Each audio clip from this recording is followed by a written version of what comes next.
नमस्कार दोस्तों, आप लोग देख रहे हैं बीसीएन हिंदी। मैं अनुराग दीक्षित। मध्य प्रदेश के लोगों के पास एक नई चॉइस आई है। पहले नहीं थी। वोटर के पास ऑप्शन नहीं था। अब आप पार्टी ये सोच रही है कि अब हम इनके ऑप्शन बन गए हैं, क्योंकि वोटर ये सोचता था कि हम कांग्रेस को वोट दें या बीजेपी को। लेकिन अब आप पार्टी के नेता ये सोच रहे हैं कि अब आप पार्टी एक मध्य प्रदेश में ऑप्शन ले चुकी है। विधानसभा चुनाव बहुत नजदीक है, कुछ ही महीने बचे हैं। मध्य प्रदेश में आप पार्टी की धमक सुनाई देने लगी है। मध्य प्रदेश से प्रभारी और पंजाब के पटाला विधानसभा के विधायक शहरी कलसी आज टीकमगढ़ आए, जहां इनका आप पार्टी के कार्यकर्ताओं ने जमकर स्वागत किया। इसके बाद पत्रकार वार्ता आयोजित की गई, जिसमें पंजाब से आए विधायक ने आप पार्टी की खूबियां गिनाते हुए सभी सीटों पर चुनाव लड़ने की बात कही है। शहरी ने कहा कि इस बार आप पार्टी मध्य प्रदेश में दमखम के साथ सभी विधानसभा सीटों पर चुनाव लड़ेगी। टीकमगढ़ में सभी वर्करों के साथ जो आम आदमी पार्टी की लीडरशिप है, उनके साथ मैं मीटिंग करने आया हूँ। और जो बीजेपी का तानाशाही रवैया है, जो दिल्ली में सुप्रीम कोर्ट ने आदेश दे दिए, आर्डर दे दिए, भी जो ब्यूरोक्रेसी है, वो वहाँ के लोकल मुख्यमंत्री अपने हिसाब से एडजस्टमेंट कर सकते हैं। लेकिन तानाशाही रवैया होने के कारण, दिल्ली के कामों में अड़चने डालने के कारण, एक लोकतंत्र राज जो हमारे देश में लोकतंत्र राज को दबाया जा रहा है। जितना ये लोकतंत्र राज को दबाएंगे, लोग उतने ही उठकर ऊपर आएंगे। 25 तारीख को जो ग्वालियर में बड़ी सभा रखी गई है, मैं आपको बताना चाहता हूं कि अरविंद केजरीवाल जी का मध्य प्रदेश में एक अलग से देखने को क्रेज नजर आ रहा है। माने जो मुख्यमंत्री पंजाब भगवंत मान जी भी 25 तारीख को उनके साथ आ रहे हैं। सो कहने की बात यह है, मध्य प्रदेश के लोग, उन्होंने लंबे समय से वोट डाला। कभी बीजेपी को डाल दिया, उसके बाद कांग्रेस को डाल दिया, फिर कांग्रेस से पीछा छुड़ाने के लिए बीजेपी को डाल दिया, फिर बीजेपी के बाद फिर कांग्रेस को डाल दिया। तीसरा विकल्प नजर नहीं आ रहा था। लेकिन अब लोगों का मन बना है, लोग मन बना रहे हैं कि अब तीसरा विकल्प जो अरविंद केजरीवाल, जैसे दिल्ली में अच्छे काम हुए, पंजाब में अच्छे काम हुए, ऐसे ही मध्य प्रदेश के लोग आम आदमी पार्टी की सरकार बनाते हैं तो यहाँ पर भी अच्छे काम होंगे। सो मैं आप सभी से यही बेनती करना चाहता हूँ कि आपके माध्यम रहेंगे, जहाँ तक हमारे वर्कर साहबान नहीं पहुँच सकते, क्योंकि एक अरविंद केजरीवाल जी का क्रेज है, जैसे दिल्ली में देखा, पंजाब में देखा, अब मध्य प्रदेश के लोग भी इंतजार कर रहे हैं। उनसे यही निवेदन है कि जो ग्वालियर की जनसभा हो रही है उसमें आकर अपना हिस्सा दें। धन्यवाद जी। अभी आपको क्या लग रहा है कि मध्य प्रदेश की आप कितनी सीटों पर चुनाव लड़ेंगे? 230 की 230 सीटों पर चुनाव लड़ेंगे। आप लोग गठबंधन के तहत लड़ेंगे चुनाव या सेपरेट? नहीं जी, सेपरेट अपना।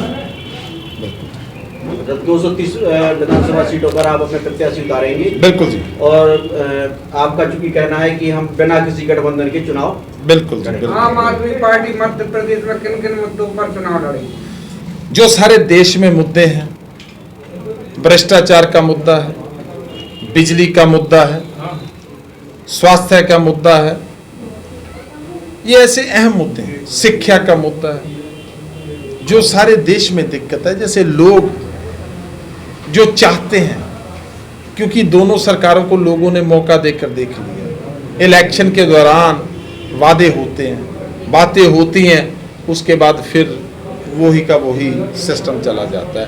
लेकिन आम आदमी पार्टी जो कहती है वो कर दिखाती है। जो दिल्ली में बोला, जो पंजाब में बोला, वो कर दिखा रही है। और मध्य प्रदेश में भी जो हमारा चोन मैनिफेस्टो आएगा, हम वादे नहीं करेंगे, हम गारंटी देंगे। सर जी, ये आपने कहा तो ठीक है, लेकिन अभी तक आम आदमी की पार्टी की ओर से कोई ऐसा जन आंदोलन नहीं हुआ है जहाँ जो यहाँ भ्रष्टाचार देखने को मिला है, सुनने को मिल रहा है। उस पर अभी आपके संगठन से कोई ऐसा जन आंदोलन नहीं हुआ जिससे लोग कैसे विश्वास करेंगे। ये तो आपने जो दिल्ली पंजाब की बात बताई है, लेकिन हमारे टीकमगढ़ विधानसभा ऐसे ही दिल्ली में भी हमें कहा करते थे।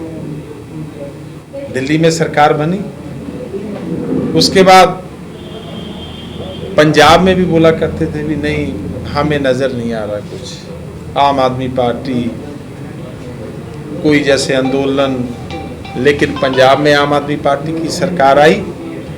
इसी तरह देखिए, जब आप सरकार में आते हैं तो असल सिस्टम को तभी आप ठीक कर पाते हैं। आंदोलन तो अलग अलग पार्टियां करती हैं और आम आदमी पार्टी भी कर रही है। हो सकता है यहाँ पर आंदोलन ना हुआ हो, लेकिन मध्य प्रदेश में आम आदमी पार्टी हर, चाहे किसान की बात हो, चाहे भ्रष्टाचार का मुद्दा हो, चाहे कोई भी मुद्दा हो, आम आदमी पार्टी हर तरीके से अपना प्रोटेस्ट करती है। सरकार चूंकि एक जो परिपाटी चला रही है, अभी तक तो आम आदमी पार्टी चला दी थी, अब उनको देखा देखी अन्य राजनीतिक दल भी फ्री, निःशुल्क, रियायत जैसे बड़े शब्दों का प्रयोग करके काम कर रही है। कहीं आने वाले समय में इसका क्या देश पर प्रभाव नहीं पड़ेगा अर्थव्यवस्था पर? मैं आपको बताना चाहता हूँ, देखिए, विधायक बन गए, मंत्री बन गए, बड़े बड़े नेता बन गए, उनके पास गाड़ियाँ आती हैं सरकारी, उनके पास बंगले आते हैं सरकारी। वो किसका पैसा है? लोगों के टैक्स का पैसा है। अगर लोगों के टैक्स का पैसा, सुबह उठते हैं लोग, चाय पीते हैं, वो चाय पत्ती के ऊपर भी टैक्स देते हैं, उसके बाद साबुन लेते हैं, राशन लेते हैं, कपड़े पहनते हैं, अपनी गाड़ी मोटरसाइकिल में पेट्रोल डीजल भराते हैं, और रात को जब सोते हैं ना, जो पंखा भी चलता है ना, उसके ऊपर भी आम लोग जो है, आम आदमी टैक्स देता है। सुबह से लेकर रात तक वो टैक्स देता है। ये मुफ्त वाली बात हम नहीं कहते, ये विरोधी लोग बोला करेंगे, हम नहीं बोला। हम लोगों के टैक्स का पैसा लोगों को वापस दे रहे हैं। अगर कोई बंदा गरीब है, उसका बच्चा पढ़ने लिखने वाला है, अगर हम अच्छे स्कूल खोल देते हैं, उसके बच्चे में एक कैपेबिलिटी है भी कल को वो बड़ा ऑफिसर बने, बड़ा वकील बने, बड़ा जज बने, अगर उसके पिता के पास पढ़ाने के लिए पैसा नहीं है तो उसका बेटा कामयाब हो पाएगा? कभी नहीं हो पाएगा, क्योंकि ये सरकारों का। अब देखिए, हम स्कूल अच्छे बना रहे हैं, क्या बेनिफिट है उसका? लोगों के बच्चों के। हमारा देश कब तरक्की करेगा? हमारा देश तब तरक्की करेगा जब हमारा आने वाला भविष्य, हमारे बच्चे अच्छे पढ़ लिख जाएं, तभी हमारा देश तरक्की करेगा। तो जैसे मोहल्ला क्लिनिक है, उसमें क्या सेवा होगी? कहते हैं ना दान।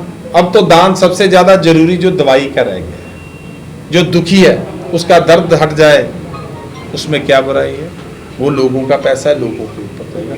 जो बिजली, जैसे पंजाब में हमने करके दिखाया, बिजली के बड़े बड़े हजारों की तादाद में बिल आया करते थे, आज पंजाब में जीरो बिल आ रहा है। चाहे वो अमीर है, चाहे वो गरीब है, जिसका 600 यूनिट से कम यूनिट बलते हैं, चाहे 599 हो जाए, 400 आ जाए, उसका बिल जीरो आ रहा है पंजाब में। सो लोग खुश हैं।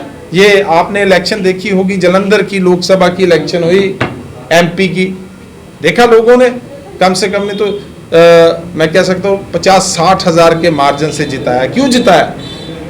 लोग जिताते हैं, क्योंकि अगर लोगों की मुश्किलों का समाधान होने लग जाए, लोगों की बात सुनी जाए, तो लोग खुद ब खुद साथ देते हैं पार्टियों। BCN हिंदी, टीकमगढ़।